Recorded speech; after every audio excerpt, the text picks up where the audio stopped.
you have access to a spirit, a strength that enlarges and empowers you. Even better, you don't need to wait for the next big movement. You can heal the world. It's time for governance by Grace. Welcome to Gracearchy with Jim Babka.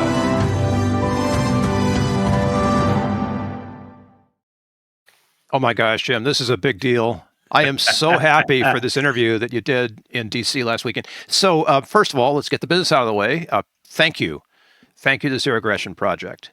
And by the way, we're shipping these amazing mugs. Jim and I have copies number 1 and 2. Someday we're going to have to sign them and make it official. Privilege of position. Privilege of position. So thoroughly grateful to Zero Aggression Project. Thoroughly grateful to you, my friend, for and wow, to Susie for making these mugs happen. That's right. So we have had orders for the mugs. We're about to do another round of shipping. So if you're interested, you send an email. You go to the Zero Aggression Project, which is the sponsor of this show. Right down at the very bottom of that page, there are emails there listed. I don't care which one you pick. They're at the very bottom of the page. Pick one of those. Send us an email. I see all the emails that come to all those different addresses. There's different people that see those, but I see all of them. Send an email there. We will flag it. We will give you instructions on what to do to actually acquire one of these mugs, what the process is, and we will promptly ship. And as I said, we've already done so, and we're about to do another one. So we'd like to increase the order if we can. And by the way, thank you, because our listeners are, relatively intelligent. You don't need a big blue button right at the top of the page that says "Mug me," right? you know how to scroll down below the fold to where the contact us is, and we really appreciate that. So thank you, listeners. And "Mug me" is a great way to say it. Just put that in the subject line, and then we'll know instantly. Oh, we got to get on this one. So speaking of being mugged, tell us about one of our bucket list guests. We've been talking about this guy since we started. Gracearchy's founded and we do our first broadcast in June of 2022. So we're just under 3 years old as we're talking about this right now. And you and I made a list. Like, who do we want to get on the show? Like, we were talking about what kind of show this was going to be. And we have this line that we used almost from the beginning where we talked about, the Nazis are walking by in Skokie and they go past your porch, and you invite one of them up to come have a lemonade, maybe in a Gracearchy mug. Yeah, maybe a Gracearchy mug coffee. And you have the lemonade with them, and it was a metaphor for having a conversation. Yeah, actually starting a conversation with people that don't see things the same way you do.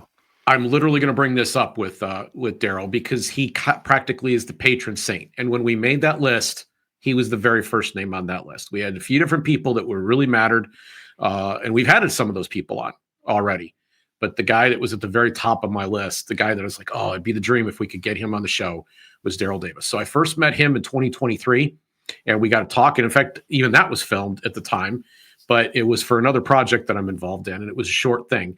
This was a full sit down. The two of us discuss his work, which is extraordinary.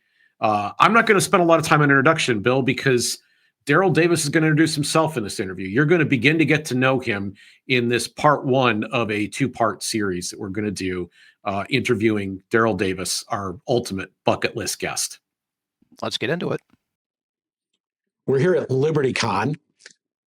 Special episode of Gracearchy today. We don't have the set. We're in a different setting here in Washington, D.C. And sitting next to me is a guy you've heard me talk about quite a bit, Daryl Davis. Subject of the documentary Accidental Courtesy. The Klan Whisperer is his new book, but mostly a musician. You start off working in the field, traveling and touring with who? Well, I always say music is my profession, but bettering race relations is my obsession. I worked for 32 years on and off for the man who founded rock and roll, the late great Chuck Berry. And I played with many other people in between, but I have my own band, the Daryl Davis Band, as well. And you're going to be performing at this event tonight? I'll be performing at this event tonight here at LibertyCon. Yes, indeed. Very good. Very good. What's your favorite song? My favorite song of all time is Johnny Be Good. Johnny Be Good. By Chuck Berry, yeah. Okay. And you perform with some other people, too, along the way. The late Sam Moore, who just passed away a few weeks ago. Mm-hmm. Percy Sledge, the Coasters, the Drifters, the Platters, a whole slew of oldies groups. and also a few country people, country musicians, and blues musicians. But you kind of performed in a way last night too. You came and you gave a talk to the people here at LibertyCon about race relations, and your approach is different and it's a bit unique. So let's start off with. I want to start off with your kind of your system or your system of thought. There are 5 things that you believe matter to every human being universally. What are those? That is true. Okay, and that evolved out of my travels. Okay, since childhood through my adulthood, I've been to all 50 states. I've been to 64 countries on 6 continents. So I've been exposed to a wide variety of people, different religions, different cultures, ethnicities, belief systems, colors of skin, etc. But what I've noticed that we all have in common, no matter how far I travel from our country, whether it's halfway across the globe or right next door, everybody that I encounter wants these 5 core values in their lives. Everyone wants to be loved. We all want to be respected. We all want to be heard. We want to be treated fairly and truthfully. And we want the same things for our family as anybody else would want for their family. And if we can learn to apply those 5 core values or any of those 5 values when we find ourselves in an adversarial situation or in a culture or society in which we're unfamiliar or uncomfortable, I will guarantee you that your navigation of that situation, that culture, that society will be much more smooth, much more positive, and much more productive. Okay, let's keep repeating those throughout our conversation here, because I want everybody to get them. I think those are a great 5 set. So you start off as a child, parents are in the diplomatic service? That is correct, the U.S. State Department. And so you're traveling around, you're in different countries. What's your first exposure to racism? My first exposure to racism directly was one of the times when I returned home at the age of 10, 1968. So you weren't really experiencing it while you were traveling? No, and that's very important to point out. When I traveled overseas, I began traveling at the age of 3 in 1961. I was born in 1958. And how it works is, you're in the American Embassy. You get assigned to a country for 2 years. At the end of that 2-year assignment, you return back home. You're here in the States for a few months, maybe a year, and then you're back overseas again. So I did kindergarten, 1st grade, 3rd grade, 5th grade, 7th grade, all in different schools in different countries. Now, here's the interesting thing. My first exposure to school was kindergarten, of course, right? My classroom was filled with kids from all over the world. Anybody who had an embassy station where we were stationed, all of their kids went to the same school. Yes. So this person here might be from France, that person from Nigeria, that person from Russia, Japan. It was like if you opened the door to my classroom, you would say, oh my goodness, this looks like a United Nations of little kids. Yeah. Because that's exactly what it was. So that became my baseline for what school was supposed to be. So I never experienced racism as a child, when I was overseas. And when I would come back home, I would either be in all Black schools or Black and white schools, meaning the still segregated or the newly integrated. And even though desegregation was passed in 1954 by the Supreme Court with Brown versus the Board of Education, 4 years before I was born, schools did not integrate overnight. No. It took years. And in some cases, right now in 2025, we're still dealing with it in some parts of this country. So one time when I came back in 1968, age 10, I went to a newly integrated school. I was one of 2 Black kids in the entire school, myself in 4th grade and a little Black girl in 2nd grade. So, my friends weren't really 2nd graders, they were 4th and 5th graders. And they all were white. So several of my male friends were members of the Cub Scouts and invited me to join, which I did. And during a parade that we had in which I was the only Black participant, people were waving and smiling and cheering until we reached a certain point in the parade route when suddenly I'm getting hit with bottles, soda pop cans, and small debris from the street. Not by everybody, just a small group of spectators off to my right, mixed in with the larger crowd.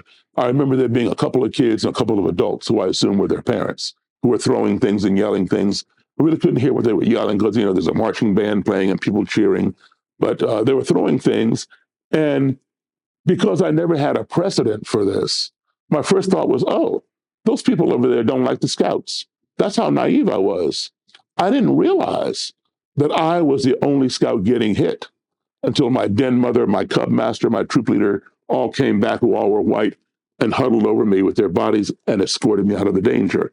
And I kept asking, oh, why are they doing this? I didn't do anything to them. What did I do? And all they would do is kind of shush me and rush me along, tell me to keep moving. They never answered my question. And so when I got home, my mother and father, who were not in attendance of the parade, were cleaning me up and putting Band-Aids on me and asking me, how did you trip and fall down and get all scraped up? Mm-hmm. I told them I didn't fall down. I told them exactly what happened. And for the first time in my life, my mom and dad sat me down and explained to me what racism was. Believe it or not, at the age of 10, I had never heard the word racism. Why would I? It did not exist in my sphere. I was around people from all over the world. So when my parents told me why this was happening to me, I did not believe my parents because my 10-year-old brain could not process the idea that someone who had never seen me, never spoken to me, knew nothing about me, would want to inflict pain upon me for no other reason than the color of my skin. And to prove that my thinking was right and theirs was wrong was the fact that the people who did this to me did not look any different than my fellow scouts, yes, or my friends overseas, whether they were my little American from the embassy or my little French or Danish or Swedish or Australian friends. So color had nothing to do with it. And I refused to believe my parents. But this was 1968. And I remember, as does everybody now, April 4th of that year, Martin Luther King was assassinated. And every major city in this country, including right here where we're sitting right now, burned to the ground with violence and destruction, all in the name of this word, racism. And then I began to realize, wow, my parents did tell me the truth. So now I accepted it, that this phenomenon called racism does exist. But what I didn't understand was why. And I formed a question in my mind at the age of 10, which was, how can you hate me when you don't even know me? And now for the last 57 years and continue, I look for the answer to that question. Who better to ask that question? So is that the motive? Is that what drives you? Is yes. To answer that question? Yes. Have you? Yes, that's what drives me to answer that question. But also the fact that it's not a color thing. It's a mindset thing, because there are people who share the same skin color as someone who would hate me for my skin color who don't feel that way. And perhaps if I had grown up here in my own country, and that was the first experience I ever had when I encountered a white person, would I be doing this today? Maybe not. Maybe I'd just be trying to stay as far away. So you think your unique upbringing played a role? Absolutely. You were able to see a different picture than maybe a lot of people who didn't have that travel. Well, exactly. Okay. And according to the U.S. Census Bureau, first of all, Americans don't travel very much. No. Very few of us travel. All right. According to the U.S. Census Bureau, less than 50% of Americans even own a passport. So, that explains a lot. And I think who put it best is Mark Twain, the author. Samuel Clemens was his real name. And he had a lot of quotes, and this one was called the travel quote. And Mark Twain said, travel is fatal to prejudice, bigotry, and narrow-mindedness, and many of our people need it sorely on these accounts.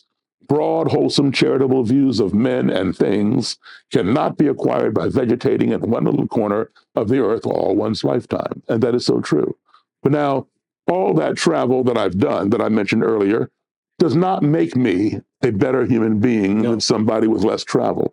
But what it does is it gives me a better and broader perspective. Yeah. Exactly. And that's what I try to do. Share my perspective with people vicariously. Okay. And we have the tools today. When I did all this travel, I had to cross the Atlantic and Pacific Oceans many times. Today we have virtual, the internet. We can travel virtually and meet people and learn about them. We need to take those opportunities. Okay, so the punchline is we're going to get to how many different Klan robes are hanging in your closet. Okay. So let's start at the beginning. What day or month or year was the first time that you went and decided to go talk to somebody in the Klan? When did that all begin? Actually, it happened. The Klansmen decided to talk to me. Okay. I didn't even know it. I was playing at a bar in a country music band, and this particular bar was unwelcoming to Black people. It had a reputation. It didn't have any signs, like you see colored water fountain, colored restroom. No. but you knew this place was not welcoming to black people. And the band I was playing with was an all-white band. I was the only black person in there. So here I was in this place, and we had just finished our first set of music, and we're walking, take a break, and I felt somebody come up from behind and put their arm across my shoulder. Now, I don't know anybody in here, right, other than the band. I'm turning around trying to see who's touching me, thinking, oh, I need to get ready to engage or something. And this guy had a big smile on his face. He was 15 to 20 years older than me. And he says, man, I sure love your all's music. I said, thank you, shook his hand. And he says, this is the first time this is the first time I ever seen you in here. Where'd you come from? I said, well, I just joined the band. He goes, man, I sure love your piano playing. This is the first time I ever heard a black man play piano like Jerry Lee Lewis. I was not offended, but I was taken aback that the guy did not know the black origin of Jerry Lee's, piano influence. Mm-hmm. And I proceeded to tell him that Jerry Lee and I got it from the same place. Black blues and boogie woogie piano players. Well, the guy didn't believe me. I said, look, man, I know Jerry Lee Lewis. He's a friend of mine. He didn't believe that either. But he was very insistent that I go back to his table with him and let him buy me a drink. So I had a cranberry juice. He clinked my glass and cheered me. And then he made another proclamation. This is the first time I ever sat down and had a drink with a black man. And now I'm totally mystified. I'm not stupid, but I'm naive, right? And so I asked him, I said, why? How can that be? Because I know that there are black people in that town. Yeah. I've seen them. So how is it that he never saw them or never sat down with them? And I asked him why. And long story short, he tells me he's a member of the Klan. And I started. Just tells you flat out. Flat out. No shame. Well, when I first asked him why, he looked down at the table and didn't say anything. I asked him again, and his buddy elbowed him and said, tell him. I said, tell me. He said, I'm a member of the Ku Klux Klan. I just started laughing because I know the Klan. I know a lot about the Klan. And they don't just come up and embrace a black guy, want to buy them a drink and hang out, So I think the guy's, pulling my leg. I'm laughing. He goes in his pocket, pulls out his wallet, and handed me his Klan card. I stopped laughing. This thing was for real. And now I'm wondering, why am I sitting here at a table with a Klansman? This is not normal. But the guy was very friendly, very nice. And we had a conversation. We talked about the Klan and different things. And he gave me his number, wanted me to call him whenever I was to come back to this bar. He wanted to bring his friends, Klansmen and Klanswomen, to see the black guy who plays like Jerry Lee, as he put it to me. And so I'd call him. He'd show up with Klan members, not in robes and hoods, but in regular clothes. Yeah. And they'd watch me play. They'd get on the dance floor and dance. I'd talk to some of them. Some of them didn't want to talk to me. They'd see me coming. They'd get up and walk to the other side of the room. But the ones who hung there, and were curious about me, we would engage in conversation. So you have two things going on. You have this perspective we've already laid out, but you've got music, and music is a real bridge that goes across lots of lines. Absolutely. And you've seen this again and again. I see it again and again. I still see it. Okay, look. So today is Saturday, right? So let's just say I don't have a gig tonight. I want to go out and be entertained instead of being the entertainer. Mm-hmm. I want to go out and dance because I see everybody dancing to my music. I want to dance. So I'm off tonight. I'll go down to the club down the street. Maybe it's a DJ, maybe it's a band, but I'm going to do some dancing because they got a dance floor. So I get there. A good song comes on. People, dance floor is filling up. I want to dance. I'm looking around to see if I see a single lady, unattached, by herself. And I see this lady sitting at the bar by herself, and she's doing this in time to the music. So obviously she likes the song, right?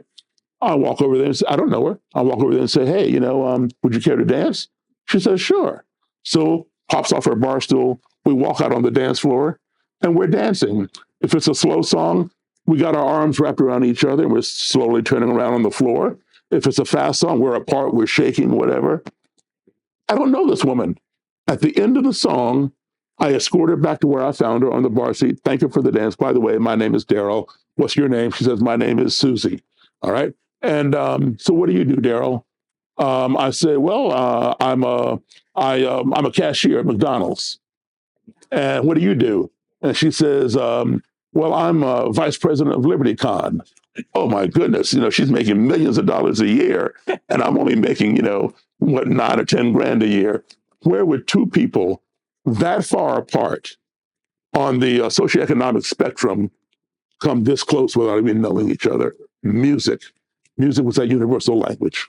And it was a way to bridge also this race gap. Absolutely. Music brought that Klansman out of his seat over to me to talk to me. All right. And I can tell you, because I've been there, I've done it.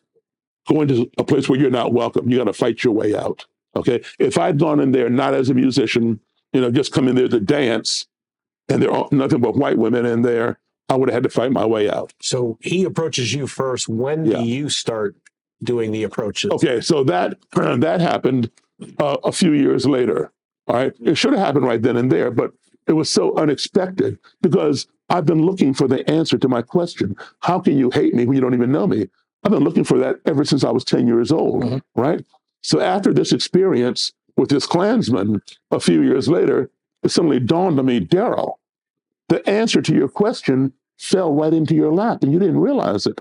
Who better to ask that question of, how can you hate me when you don't even know me, than to ask someone who would go so far as to join an organization that has over 100-year history of practicing hating people who don't look like them, who don't believe as they believe. The Klan was formed in 1865. So this guy would have an answer as to why he would join such an organization, why he hates Black people or Jewish people or whatever people he hates.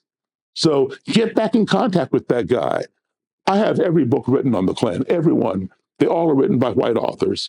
There are 2 books written by Black authors that dealt with the Klan. Okay, each author escaped a lynching, one in the 1930s and one in the 1940s, but not from the perspective of sitting down face to face, interviewing their prospective lyncher. That's what I wanted to do. So I decided I would become the first Black author to write a book on the Klan. I would travel up north, down south, Midwest, West, and interview Klan leaders and members. And I would start with that guy right there that I met in the bar who was so friendly with me. I would get him to hook me up with the Klan leader for the state of Maryland, which is where I was living at the time. And along the way, you collect how many Klan robes? In 45 years now, I have, over 200 people have left. I have a multitude of robes, I think probably between 60, 65, maybe even 70 robes. I got tons of flags, Klan belt buckles, Klan ties, Klan earrings. You name it, I got it. It's not that you're a collector. It's that these are people who are saying what? They're saying, we're done. We don't believe in this anymore. And they give these to you? They give these to me, yes. Out of gratitude? Out of gratitude, but they were going to throw them away. Initially, the first one I got, the guy was going to trash it. And I said, no, give it to me. I don't even know why I wanted it. He goes, you want to burn it for me? And he was being serious. He didn't care. He was going to burn it himself. I said, no, I just want to have it. And I didn't know why. And he gave it to me, and then he took a hefty green trash bag and put all his Klan stuff in there, his membership certificate, all kinds of stuff, and gave it to me, right? He was done. And I had no idea, what I was going to do with it. And I brought it home. I've seen Klan robes before, of course. I've seen people walking around in them, but, having marches and things.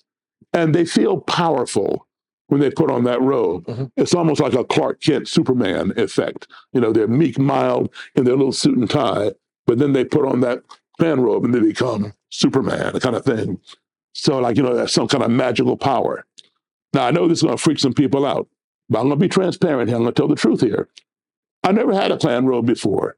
And I saw that transformation, all right?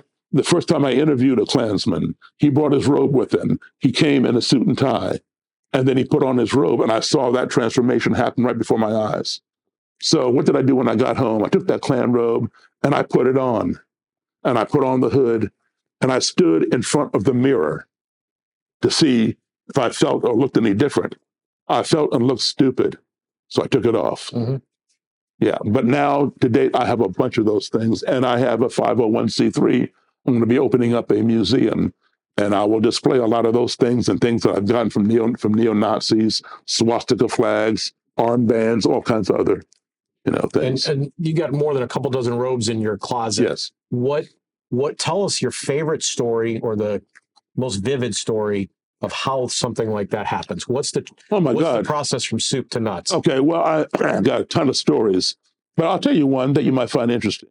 Well, we left you with a cliffhanger. And as my wife likes to remind me all the time, that means you're left hanging on a cliff. Cliffhanger, right? There you are. Exactly. There you are. And we're going to get into it with part 2. I actually feel like part 2's better in terms of Gracearchy content than part 1 was. Part 1 was largely getting to know Daryl. Kind of setting it up.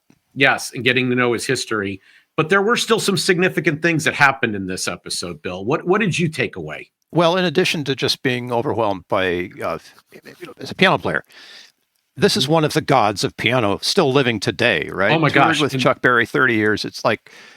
I shook his hand. His hands are huge. And his hands are incredibly strong. I've seen the video. I mean, like hams, and somehow or another, he makes music with those. Oh my gosh. Right? I got a little bit of video of it too. It's amazing how he hits the keys.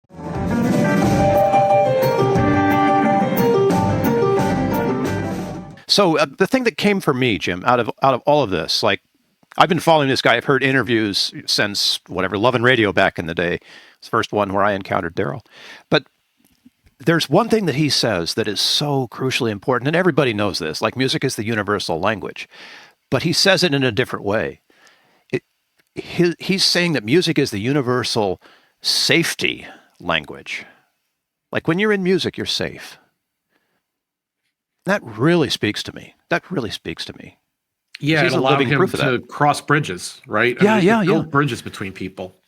And it's not even a thing where you go out and say, I'm going to play this music and build this bridge. He just plays. He just played. Yep. What about you? Well, I'm going to use my prerogative and have 2 things. The first is simple, is that racism is unnatural. It's not how we're born. We're not born racist. It's something you have to learn. You're conditioned and taught to believe it. And the evidence we have for this is his younger self and the doubt that he had based on his life. So I look at this story as a strong piece of evidence that racism is not a natural state. And that means that we can overcome it through the right kind of deprogramming. And Gracearchy is about, in a way, we're about that deprogramming, that reach out, that love that we extend to another person, the attempt to understand another, which led to his 5 universals. That's my second point. Yes. We're going to come back to those 5. You're going to get to see him using them in part 2 of this interview. But I look at that as a principled approach. He's saying these 5 things are universally true about human beings. And when there's stress in the relationship, repairing to these 5 things, being aware of these 5 things is going to make you more humane and is going to have a much better chance of bringing about peace. So we're going to literally apply that in the next episode. I hope everybody chooses to tune in and learn how Daryl applied that. There's more lessons to gather in the next episode of Gracearchy in our part 2 interview with Daryl Davis.